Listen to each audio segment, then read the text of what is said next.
एकीकडे राज्यातील महत्त्वाच्या आणि मोठ्या देवस्थानात भक्तांसाठी ड्रेस कोडची नियमावली मंदिर प्रशासनाने बनवून ती लागू देखील केली। मात्र विदर्भाची पंढरी समजल्या जाणाऱ्या संत गजानन महाराज यांच्या शेगाव येथील मंदिरात मोजके शिस्तीचे नियम वगळता भाविकांवर कुठलीही ड्रेस कोड अथवा बंधने नाहीत। त्याचं स्वागत भक्तांकडून करण्यात येत आहे।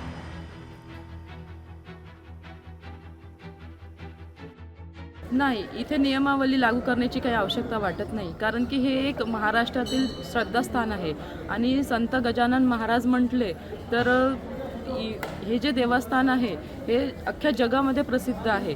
कशासाठी? शांततेसाठी, स्वच्छतेसाठी आणि नियमांसाठी। मला तरी वाटत नाही की आपल्याला इथे नियमावली लावावे लागेल, कारण की इथलं परिसर इतकं स्वच्छ आणि व्यवस्थित आहे, त्याच्यामुळे मनात कल्पनाच निर्माण होऊन जाते की आपण या पोशाखात यावं आणि इथलं दर्शन घ्यावं।